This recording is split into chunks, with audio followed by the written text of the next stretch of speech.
Hi everyone, आज का word of the day है रीएम्बर्समेंट। ओके, इसकी प्रोनाउंसिएशन भी जैसे लिखते हैं वैसे ही होती है, रीएम्बर्समेंट। ठीक है, वर्ड्स पे बस थोड़ा सा स्ट्रेस देना आपको। इसका मीनिंग क्या होता है? Get your money back after you already paid for something, यानी कि आपको आपका पैसा वापस मिल रहा है जो आपने पहले ही किसी काम के लिए दिया हुआ था।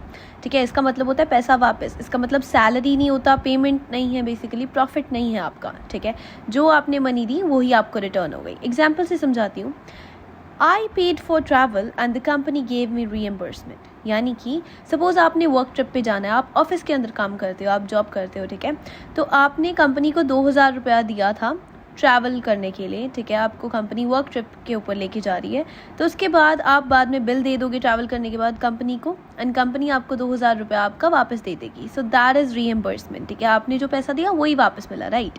I paid for the travel and the company gave me reimbursement. I hope you're clear with this example. Example number 2 क्या है? My medical expenses were reimbursed by the insurance company। तो अब इंश्योरेंस कंपनी के साथ क्या होता है? Insurance company जो होती है, ठीक है, वो हमसे थोड़ा सा पैसे पहले लेके रखती है। ठीक है, इंश्योरेंस प्लान के अंदर, जिसको हम कहते हैं प्रीमियम। ठीक है, एंड सपोज किसी ने हेल्थ इंश्योरेंस कराया हुआ है। अब हेल्थ इंश्योरेंस के कारण क्या हुआ, उस बंदे को मेडिकल इमरजेंसी पड़ गई, उसका 10,000 रुपये का खर्चा हो गया। ठीक है, हॉस्पिटल के अंदर। अब सपोज उसने 20,000 का इंश्योरेंस कराया हुआ था, अब उसका 10,000 का खर्चा हो गया, राइट।